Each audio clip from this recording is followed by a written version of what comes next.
ফাহাদ হত্যাকাণ্ড, condemn sell থেকে পালালো আসামি, যা জানালো কারা অধিদপ্তর। গাইবান্ধায় বৈষম্য বিরোধী ছাত্র আন্দোলনের নেতাদের উপর হামলা। পঞ্চম শ্রেণীর দুই ছাত্রের হাতে তৃতীয় শ্রেণীর ছাত্র খুন। এবং সর্বশেষ জানাবো আইন শৃঙ্খলা পরিস্থিতি, সরকারের ব্যর্থতা দেখছে বিএনপি ও জামায়াত। শুনছিলেন সংবাদ শিরোনাম, এবারে বিস্তারিত। আবরার ফাহাদ হত্যাকাণ্ড, কন্টেম সেল থেকে পালালো আসামি, যা জানালো কারা অধিদপ্তর। ছাত্রলীগের হাতে নির্মমভাবে নিহত বাংলাদেশ প্রকৌশল বিশ্ববিদ্যালয়ের শিক্ষার্থী আবরার ফাহাদের হত্যাকারী ও মৃত্যুদণ্ডপ্রাপ্ত আসামি মুনতাসির আল জেমির কারাগারে কন্ডেম সেল থেকে পলায়নের ঘটনায় অবশেষে মুখ খুলছে কারা কর্তৃপক্ষ।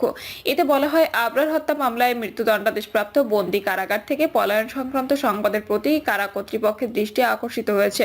জনমনে বিভ্রান্তি নিরসনের লক্ষ্যে কারা কর্তৃপক্ষ এই মর্মে সবার অবগতির জন্য জানাচ্ছে যে সংশ্লিষ্ট মৃত্যুদণ্ডাদেশপ্রাপ্ত বন্দী কয়েদি মুনতাসির আল জেমি গত 6 আগস্ট গাজীপুরের হাই সিকিউরিটি কেন্দ্রীয় কারাগার থেকে 202 জন বন্দীর সঙ্গে একত্রে কারাগারে দেয়াল ভেঙে পলায়ন করে। বিষয়টি নিয়ে 15 আগস্ট কোনাবাড়ী থানায় একটি মামলা করে আইন শৃঙ্খলা রক্ষাকারী বাহিনী। একই সঙ্গে সব কর্তৃপক্ষকে অবহিত করা হয়।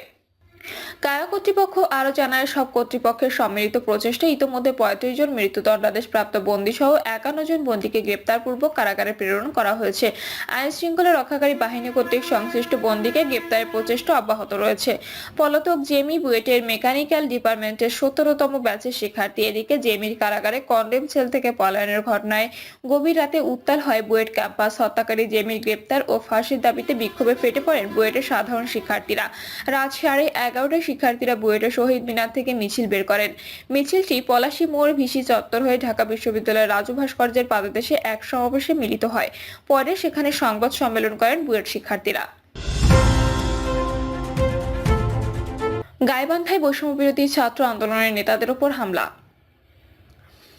বৈষম্য বিরোধী ছাত্র আন্দোলনের গাইবান্ধা জেলা যুগ্ম আহ্বায়ক শফিকুল ইসলাম আকাশ বৈষম্য বিরোধী ছাত্র আন্দোলনের গাইবান্ধা জেলার যুগ্ম আহ্বায়ক শফিকুল ইসলাম আকাশ ও সদস্য সচিব জিমের ওপর সন্ত্রাসী হামলার ঘটনা ঘটেছে। প্রত্যক্ষদর্শীরা জানান, হামলাকারীরা অতর্কিত তাদের উপর চড়াও হয় এবং শারীরিকভাবে লাঞ্ছিত করে। ঘটনার পর আহতদের উদ্ধার করে স্থানীয় হাসপাতালে ভর্তি করা হয়। বৈষম্য বিরোধী ছাত্র আন্দোলনের নেতারা এই হামলার তীব্র নিন্দা জানিয়ে দোষীদের দ্রুত গ্রেপ্তারের দাবি জানিয়েছেন। এ বিষয়ে গাইবান্ধা সদর থানার ওসি বলেন, আমরা ঘটনা তদন্ত শুরু করেছি এবং হামলাকারীদের চিহ্নিত করে যথাযথ ব্যবস্থা নেওয়া হবে। বৈষম্য বিরোধী ছাত্র আন্দোলনের নেতাকর্মীরা এই ঘটনায় ক্ষোভ প্রকাশ করে বলেন, এটি গণতান্ত্রিক আন্দোলনের দমনের একটি ন্যাক্কারজনক প্রচেষ্টা। তারা দোষীদের দৃষ্টান্তমূলক শাস্তির দাবি জানান। স্থানীয় বাসিন্দারাও হামলার ঘটনায় উদ্বেগ প্রকাশ করেছেন এবং সুষ্ঠু তদন্তের মাধ্যমে অপরাধীদের দ্রুত আইনের আওতায় আনার আহ্বান জানিয়েছেন। পঞ্চম শ্রেণীর দুই ছাত্রের হাতে তৃতীয় শ্রেণীর ছাত্র খুন। নাটোরের সিংড়ায় ফুটবল খেলার সময় গায়ে বল লাগার জের ধরে তর্ক বিতর্কের সময় পঞ্চম শ্রেণীর জয়ী শিক্ষার্থীর মারপিটের ঘটনাস্থলে নাহিদ হোসেন নামের তৃতীয় শ্রেণীর এক শিক্ষার্থীর মৃত্যু হয়েছে। নিহত নাহিদ হোসেন একই গ্রামের হতদরিদ্র দিনমজুর হাফিজুল ইসলামের ছেলে। এ ঘটনায় অভিযুক্ত পঞ্চম শ্রেণীর ওই দুই শিক্ষার্থীকে জিজ্ঞাসাবাদের জন্য আটক করেছে পুলিশ। জেলা প্রাথমিক শিক্ষা অফিসার গোলাম নবী জানিয়েছেন, এই ঘটনায় তাৎক্ষণিক সিংড়া উপজেলা প্রাথমিক শিক্ষা কর্মকর্তা আলী আশরাফের নেতৃত্বে 3 সদস্যের একটি তদন্ত কমিটি গঠন করা হয়েছে। মঙ্গলবারের মধ্যে ঘটনা তদন্ত করে প্রতিবেদন দাখিলের জন্য নির্দেশ দেওয়া হয়েছে। প্রত্যক্ষদর্শী সিংড়া উপজেলা বর্গার সরকারি প্রাথমিক বিদ্যালয়ের শিক্ষার্থীরা জানায়, সোমবার দুপুরে টিফিন বিরতির সময় মাঠে ছাত্ররা ফুটবল খেলছিল। এ সময় পাশে দাঁড়িয়ে থাকা তৃতীয় শ্রেণীর এক শিক্ষার্থী নাহিদ হোসেনের গায়ে ফুটবল লেগে সে আঘাত পায়। এতে রাগ করে নাহিদ বলটি মাঠের বাহিরে ছুড়ে মারে। এতে ক্ষিপ্ত হয়ে একই বিদ্যালয়ের পঞ্চম শ্রেণীর শিক্ষার্থী রাব্বি ও তৌফিক দৌড়ে এসে নাহিদের গলা টিপে ধরে কিল ঘুষি মারতে শুরু করে। ঘটনা পর্যায়ে ঘটনাস্থলেই নাহিদের মৃত্যু হয়। এমন তুচ্ছ ঘটনায় শিশু শিক্ষার্থী অপর দুই শিক্ষার্থীর হাতে মারা যাওয়ায় এলাকা জুড়ে শোকের ছায়া নেমে আসে। ঘটনার পর থেকে নাহিদের হতদরিদ্র বাবা মা নির্বাক হয়ে গেছেন। বরগাঁও সরকারি প্রাথমিক বিদ্যালয়ের প্রধান শিক্ষক মোহাম্মদ রহিদুল ইসলাম জানান, বিদ্যালয় চলাকালে মধ্যাহ্ন বিরতির সময় দুপুর 2টার দিকে ফুটবল খেলাকে কেন্দ্র করে মারপিটের ঘটনায় তৃতীয় শ্রেণীর শিক্ষার্থী মোহাম্মদ নাহিদ হাসান মারাত্মকভাবে আহত হয়। স্থানীয় স্বাস্থ্য কমপ্লেক্সে প্রাথমিক চিকিৎসা দেওয়ার পরে উপজেলা স্বাস্থ্য কমপ্লেক্সে নেওয়ার পথে নাহিদ মারা যায়। সিংড়া থানার ওসি আসমাউল হক ও সিংড়া উপজেলা প্রাথমিক শিক্ষা কর্মকর্তা আলী আশরাফ ঘটনার সত্যতা নিশ্চিত করেছেন। আইন শৃঙ্খলা পরিস্থিতি, সরকারের ব্যর্থতা দেখছে বিএনপি ও জামায়াত। আইন শৃঙ্খলা পরিস্থিতির অবনতিতে সরকারের ব্যর্থতা দেখছে বিএনপি, জামায়াতে ইসলামী সহ ফ্যাসিবাদ বিরোধী রাজনৈতিক দলগুলো। এতে উদ্বেগ প্রকাশ করে দলগুলোর শীর্ষ নেতারা বলছেন, জানমালের নিরাপত্তা দিতে সংশ্লিষ্ট মন্ত্রণালয়ের দুর্বলতা প্রকাশ পেয়েছে। নাগরিক জীবনে শান্তি ফিরিয়ে আনতে সরকারকে শক্ত পদক্ষেপ নিতে হবে। নেতারা আরো বলেন, পরিস্থিতি স্বাভাবিক রাখতে দরকার নির্বাচিত সরকার, না হলে জনগণের কাছে সরকারের দায়বদ্ধতা থাকে না। তারা মনে করেন, দ্রুত জাতীয় সংসদ নির্বাচনের রোডম্যাপ ঘোষণা করলে আইন পরিস্থিতি স্বাভাবিক সহ দ্রব্যমূল্যের দামও নিয়ন্ত্রণে আসবে। আইন শৃঙ্খলা পরিস্থিতি প্রসঙ্গে বিএনপির স্থায়ী কমিটির সদস্য আমির খসরু মাহমুদ চৌধুরী বলেন, আইন শৃঙ্খলা পরিস্থিতি নিয়ে দেশের সবাই উদ্বিগ্ন। পরিস্থিতি স্বাভাবিক রাখতে নির্বাচনের মাধ্যমে একটি গণতান্ত্রিক নির্বাচিত সরকার থাকতে হবে, যাদের জনগণের সমর্থন থাকতে হবে, জনগণের আস্থা থাকতে হবে, জনগণের কাছে দায়বদ্ধ থাকতে হবে।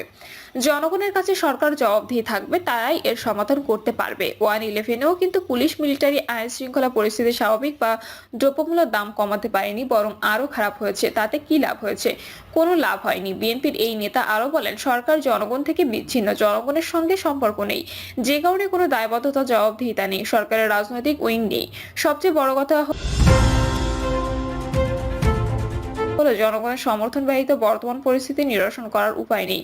জনগণ থেকে সরকার বিচ্যুত হয়ে গেছে। সুতরাং জনগণের নির্বাচিত সমর্থন ব্যতীত রাজনৈতিক সমর্থন এবং জনগণের কাছে দায়বদ্ধ না থাকলে কোনো সরকারই পরিস্থিতি নিয়ন্ত্রণে আনতে পারবে না। নির্বাচিত সরকার থাকলে দলের নেতাকর্মীরা দায়বদ্ধ থাকবে জনগণের কাছে, তখনই এগুলো কাজ করে, সেটা আইন শৃঙ্খলা হোক আর দ্রব্যমূল্য হোক।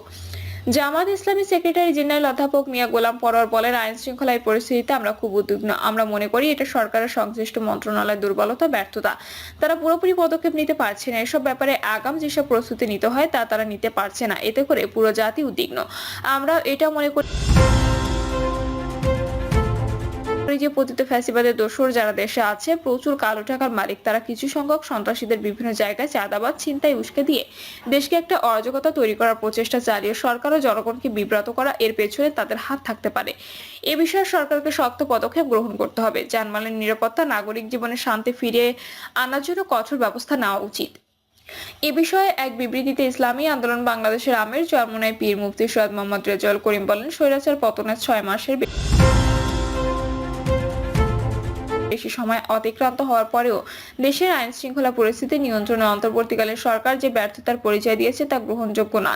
রাষ্ট্রের কাছে মানুষের প্রথম ও প্রধান চাওয়া হলো নিরাপত্তা। সেই নিরাপত্তা নিশ্চিত করা যাচ্ছে না বলে রাষ্ট্রের প্রয়োজনীয়তা নিয়েই জনমনে প্রশ্ন তৈরি হয়েছে। এই অবস্থা অন্তর্বর্তীকালীন সরকার ও দেশের জন্য কল্যাণকর নয়। তাই আইন শৃঙ্খলার নাজুক পরিস্থিতির দায় নিয়ে স্বরাষ্ট্র উপদেষ্টাকে পদত্যাগ করে দৃষ্টান্ত উপস্থাপন করা উচিত। চরমোনাই পীর প্রশ্ন রেখে বলেন, আমরা জানি যে